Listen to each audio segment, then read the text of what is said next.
Hi, I'm Dr. John Lund, author of How to Hug a Porcupine. Now, we talked about Am I a Porcupine last time, and tonight, or today, we're going to be talking about little porcupines. Now, I mentioned that sometimes we either married our biggest test in this life or we give birth to it.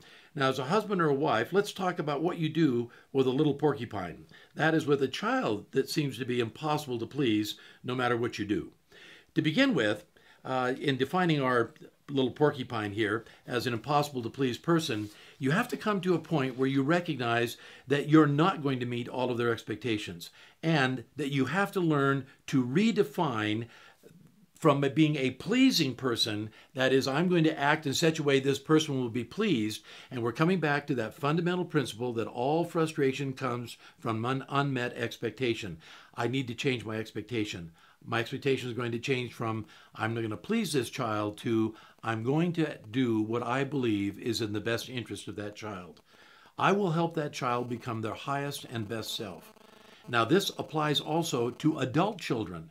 These are married children that are living out of your home but may be coming back and want to transfer responsibility for their failures to you because you were inadequate as a parent and who want to transfer that back. Well, I have a recommendation for all of you that feel that you have one of these toxic adult children. And that is that you go to them and you say, boy, I made a lot of mistakes with you. And I'd like to ask you to forgive me for all the mistakes that I made in raising you. And you just do that.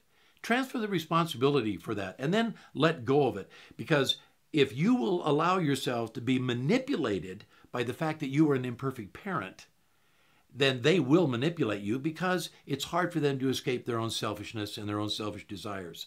So what we're looking at here is having a point of view where you say, I will love you to your highest and best self, but I'm not going to help you 1 inch to hell, not 1 inch. If you want to go there, that's a solo journey because I'm not going to help you become your worst self. So you think about that as a value, as a standard. And then the decision is not, how can I help live my life in such a way to please this child? It's going to be, how can I act in such a way, responsible way, to help this person become this child, to become their highest and best self.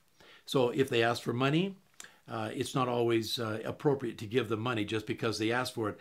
And if they want to blackmail you by saying, well, if you don't give me what I want, then I'll never come around again, or I'll never do this or I'll never do that, then you have to let that be a decision that they're going to make. But for you, if you don't want to buy into a blackmail scheme, emotional blackmail, then you have to change your expectation of saying, instead of I'm going to please this child, I'm going to act in a responsible way so that I can feel good about myself when this is all done. And so that becomes a fundamental thing to deal with all toxic people and all porcupines. You change the expectation from pleasing them to acting responsibly as a person. And maybe the only person you'll please is yourself. But that's where that begins.